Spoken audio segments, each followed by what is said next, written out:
حضرت خواجہ معین الدین حسن سنجری رحمت اللہ علیہ کو شہر بغداد میں جنید بغدادی کی مسجد میں حضرت خواجہ عثمان ہارونی رحمت اللہ علیہ کی قدم بوسی کی دولت نصیب ہوئی۔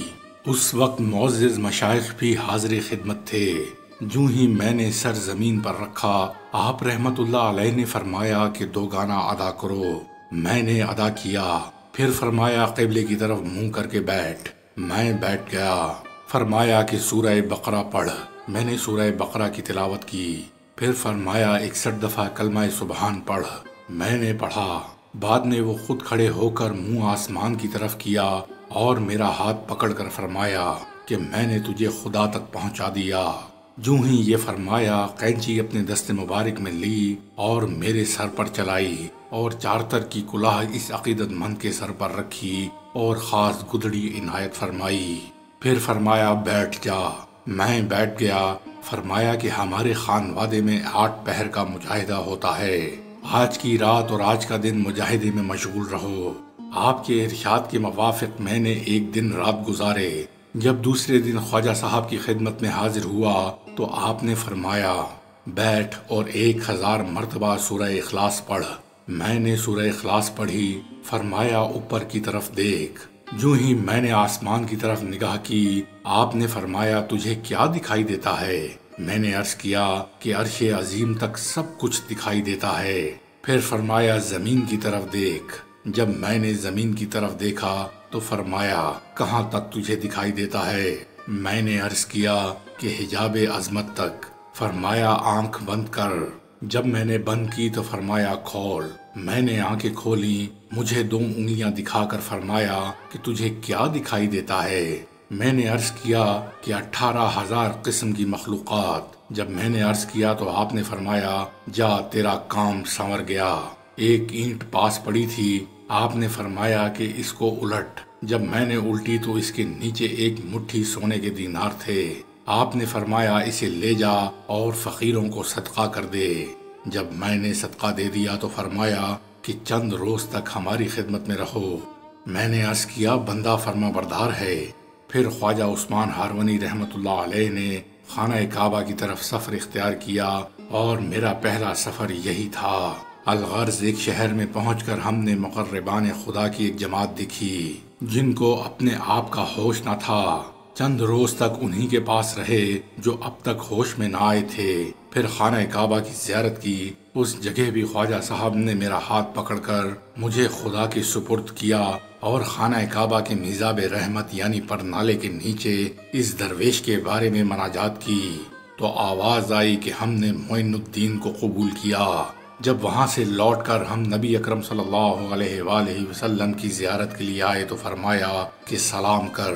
میں نے سلام عرض کیا۔ آواز آئی وعلیکم السلام اے سمندر اور جنگل کے مشائخ کے قطب۔ جب یہ آواز آئی تو خواجہ صاحب نے فرمایا تیرا کام مکمل ہو گیا۔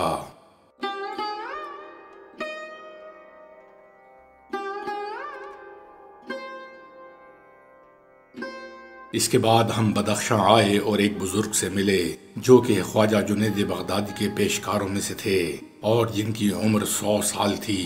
وہ ازحد خدا کی یاد میں مشغول تھے لیکن ان کا ایک پاؤں نہ تھا۔ اس بارے میں جب ان سے پوچھا گیا تو انہوں نے فرمایا کہ ایک دفعہ کا ذکر ہے کہ نفسانی خواہش کی خاطر میں جھونپڑی سے باہر قدم رکھنا ہی چاہتا تھا کہ آواز آئی اے مدعی یہی تیرا اقرار تھا جو تو نے فراموش کر دیا۔ چھری پاس پڑی تھی۔ میں نے اٹھا کر اپنا پاؤں کاٹ ڈالا اور باہر پھینک دیا۔ آج 40 سال کا عرصہ گزرا کہ میں نے اپنے پاؤں کو کاٹا تھا اور حیرانی کے عالم میں مبتلا ہوں۔ میں نہیں جانتا کہ کل درویشوں میں یہ منہ کس طرح دکھاؤں گا۔ پھر ہم وہیں سے واپس آئے اور بخارا پہنچے اور وہاں کے بزرگوں کو ایک اور ہی حالت میں پایا جن کا وصف تحریر نہیں کیا جا سکتا۔ میں خواجہ صاحب کے ہمراہ ہی سفر کرتا رہا۔ اس کے بعد پھر 10 سال تک لوٹا اور سونے کا کپڑا سر پر اٹھائے سفر کرتا رہا۔ پھر جب خواجہ صاحب نے بغداد میں آ کر گوشہ نشینی اختیار کی اور اس درویش کو حکم ہوا کہ میں کچھ مدت تک باہر نہیں نکلوں گا، تجھے لازم ہے کہ چاش کے وقت آؤ تاکہ میں تجھے فقر کی ترغیب دوں جو کہ میرے بعد میرے مریدوں اور فرزندوں کے لیے یادگار ہے۔ میں نے حکم کے باموجب اسی طرح کیا، ہر روز میں حضرت خواجہ کی خدمت میں حاضر ہوتا اور جو کچھ آپ کی زبان مبارک سے سنتا اس کو لکھ لیتا۔